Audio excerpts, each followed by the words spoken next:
Okay, so I will start with the whole text because it's about the different branches of government. And in the British system, there's a sense that whoever is named in the executive branch has to come from the legislative branch. Whereas in the American system, they vote for the executive branch directly.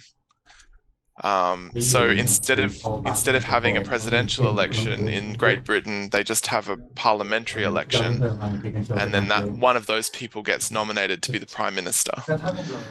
So that's what the whole thing is about. It's about the differences between these political systems and the assumption that every democratic political system has three basic branches. It has the executive, who make decisions, it has the legislative, who make laws, and it has the judicial, who decide whether the law is being followed or not, basically. And you're right, there's always connections between these things. Like the idea that you can have a purely formal system where they're disconnected from each other. Obviously, it doesn't work that way. So this is why it's a bit strange. It's a bit abstract. This is how the system is supposed to work. The reason why this can't be importance is because it's followed by between. This lack of importance between wouldn't work, but coordination between things would, because when you're coordinating between them, you're figuring out how they relate to each other or how they should relate to each other. So it can't really work that there be the importance between something. It has to be the importance of something, or the importance to someone. If we're using that word importance, you could say that the lack of importance given to this relationship, but you'd have to change quite a few things in the sentence to get the same meaning.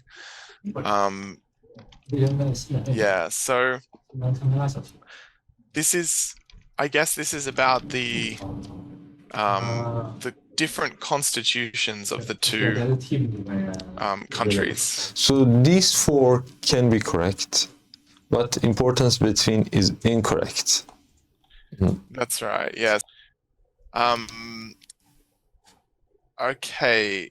I think one thing that's happening here is you can't accept someone from membership. You have to exclude them from membership.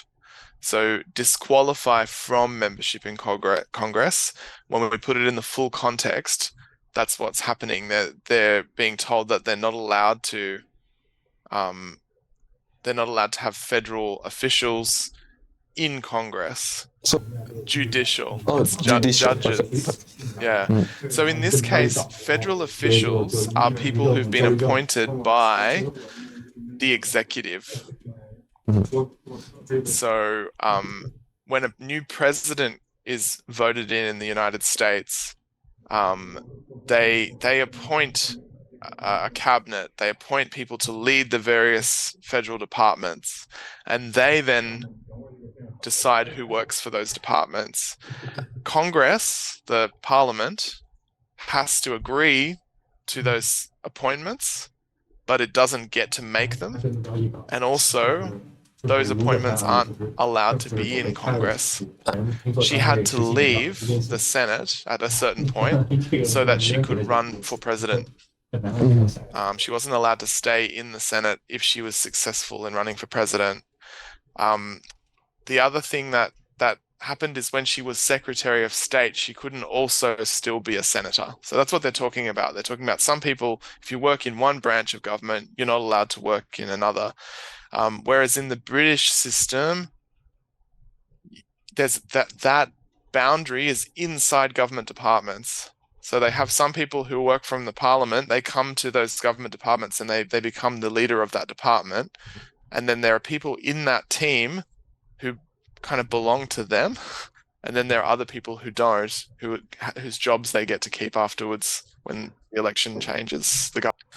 And also, The Constitution is the very basic rules that determine how a government can be run.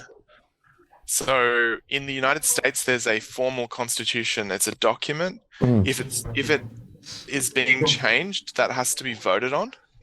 So amendments can't be made just at will. The same with the Australian Constitution. In Britain, they have a constitution as well, but it's not written down.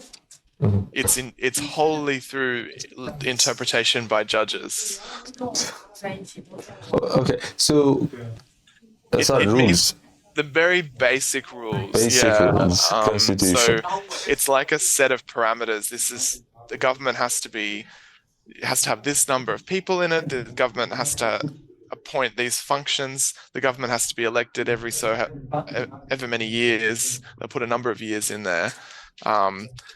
And so everything in Britain is more or less by convention.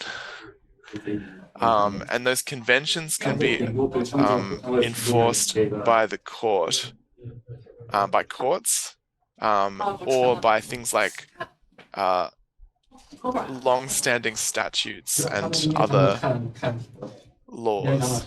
So Britain is very strange. Yeah, I think there's a bit of slippage. You almost need to already know that officials, civil or military, are appointed by the executive, not by the legislature, for that last sentence to make sense. So I got it. You need more knowledge. Some basic knowledge. You need more information than is provided here. So at a purely lexicogrammatical level, it's that it can't be accepting because it's accepting from, whereas we're talking about a negative process, disqualifying from. Yeah. Yeah, great.